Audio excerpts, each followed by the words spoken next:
as I work with pastors in helping them with their preaching, there are two things that strike me. Most believe that preaching is the most important job they do in the week. Two, they're very, very busy. And how you bring those two realities together can be difficult. And often what suffers is the sermon. Andrew, you're the pastor of a large church, multi-service, you're a busy guy.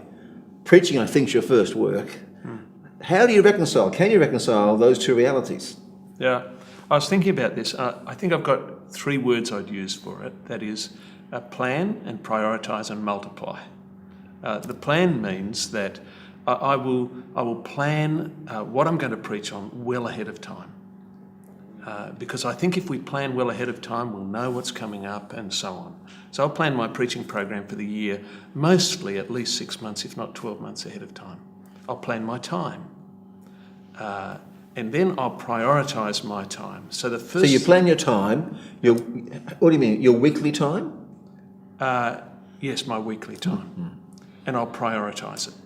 So I will choose the best time of the day for me to be my sermon preparation time. And I will prioritise it, so I'll block it out in the diary. And it doesn't always work like this in ministry because emergencies come and so on. But I'll try and make that sacrosanct. So I'll say to people, I don't want to be disturbed then. I'll try and teach my staff not to interrupt then and so on. And then the last one is multiply. That is, I figure if I put in all of this work preparing on this series, then I'll make the most out of it. So I'll multiply its occasions.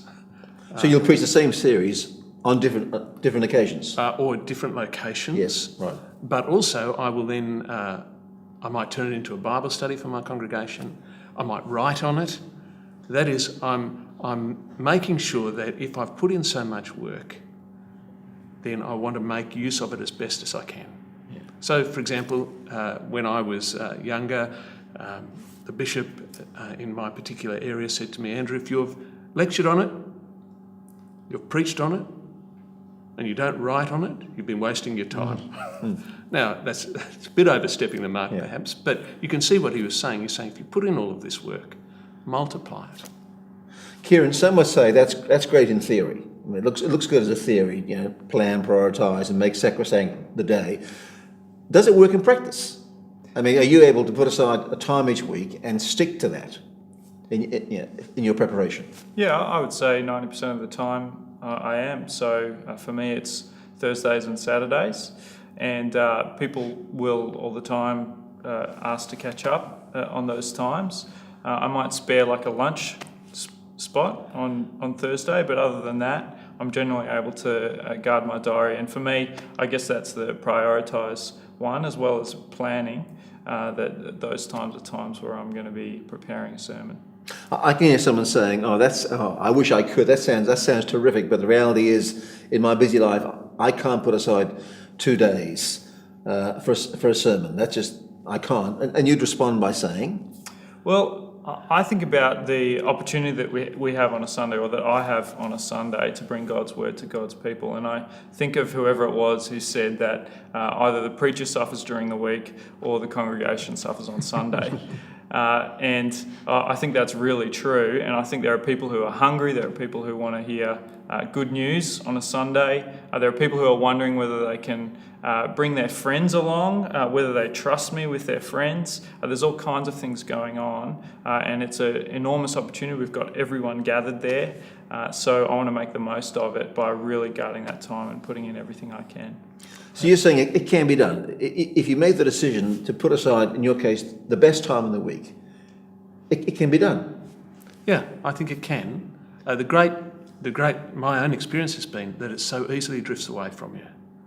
I had to laugh last week. I saw a debate on a Facebook profile of someone who posted something, and then he said he was going off to write his sermon for this week.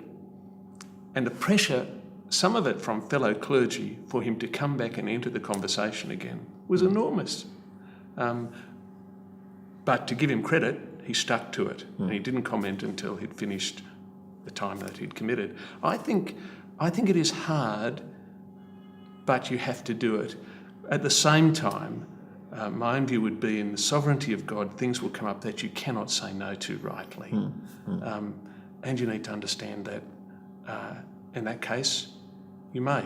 But I think most of us buckle far too soon. Yeah.